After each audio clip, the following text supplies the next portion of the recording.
বাংলাদেশ সেনাবাহিনীকে নিয়ে মিথ্যা প্রতিবেদনের প্রতিবাদ।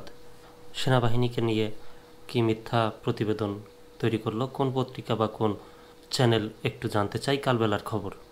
ভারতীয় গণমাধ্যমে বাংলাদেশ সেনাবাহিনীর ভেতর অভ্যুত্থান ও চেইন অব কমান্ড ভেঙে পড়া নিয়ে প্রকাশিত সংবাদকে ভিত্তিহীন বলে জানিয়েছে আন্তঃবাহিনী জনসংযোগ পরিদপ্তর ISPR, ভারতীয় গণমাধ্যম।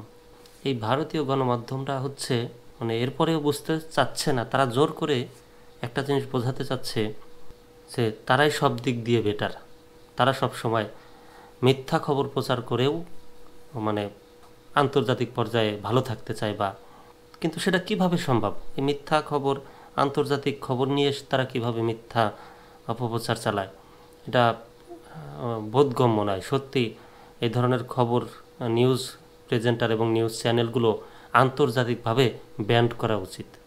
যে একটা দেশের সেনাবাহিনীকে নিয়েই, তাও পার্শ্ববর্তী বাংলাদেশ প্রতিবেশী দেশ, সেই দেশের সেনাবাহিনীকে নিয়েই তারা গুজব ছড়াচ্ছে। যদিও আমি তাদের খবর টবর কম দেখি, তাদের যে উপস্থাপক এমনিতেই যেভাবে খবর উপস্থাপন করেন ওইভাবে খবর হকাররাও হকারি করে না। হকারদের একটা লিমিটেশন আছে, তারা মাইকে চেঁচামেচি করলেও একটা লিমিট রেখে চেঁচামেচি করে। মঙ্গলবার বাংলাদেশ সশস্ত্র বাহিনীর জনসংযোগ শাখা ISPR এ প্রতিবাদ জানিয়েছে।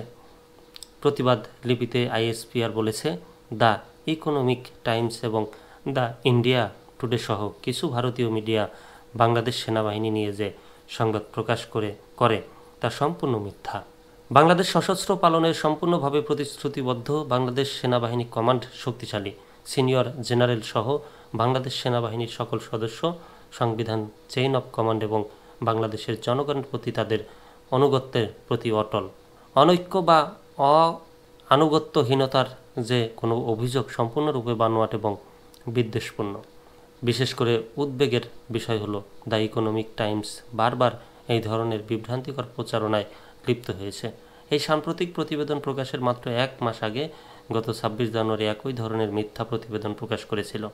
এই ধরনের আচরণ এই সংবাদ মাধ্যমগুলির উদ্দেশ্য এবং বিশ্বাসযোগ্যতা নিয়ে গুরুতর প্রশ্ন উত্থাপন করে।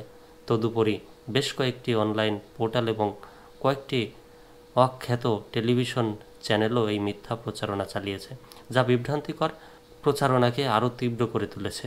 দায়িত্বশীল সাংবাদিকতার নীতি মেনে চলার পরিবর্তে তারা ভুল তথ্য ছড়িয়ে দেওয়ার এবং বাংলাদেশ সেনাবাহিনী এবং বাংলাদেশের জনগণের মধ্যে অবিশ্বাস তৈরির হাতিয়ার হিসেবে কাজ করছে বলে মনে হচ্ছে।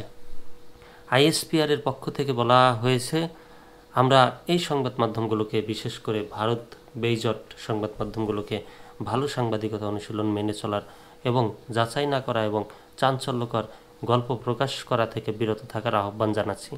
আশা করা হচ্ছে যে এই ধরনের প্রতিবেদন প্রকাশের আগে তাদের আন্তঃবাহিনী জনসংযোগ থেকে মন্তব্য চাওয়া এবং যাচাই করা উচিত। বাংলাদেশ সেনাবাহিনী সম্পর্কে সঠিক এবং অফিসিয়াল তথ্য দেওয়ার জন্য ISPR সব সময় অ্যাভেইলেবল রয়েছে। ISPR জানিয়েছে, বাংলাদেশ সেনাবাহিনী জাতির সার্বভৌমত্ব, অখণ্ডতা এবং নিরাপত্তা রক্ষার প্রতিশ্রুতিতে অটল রয়েছে। আমরা সকল সংবাদ মাধ্যমকে দায়িত্বশীলতার সঙ্গে কাজ করার এবং অপ্রয়োজনীয় উত্তেজনা ও বিভ্রান্তিকর সৃষ্টি করে এমন মিথ্যা তথ্য ছড়ানো থেকে বিরত থাকার আহ্বান জানাচ্ছি। শাহিদুল্লাহ কমেন্ট করেছেন, ভারতের পতন হয় চিরশত্রু ভারত বাংলাদেশ নিয়ে নানান মিথ্যা বিভ্রান্তি গোপনে হত্যা, গুম ও প্রকাশ্যে যুদ্ধদেহী মনোভাব বিস্তার করবে।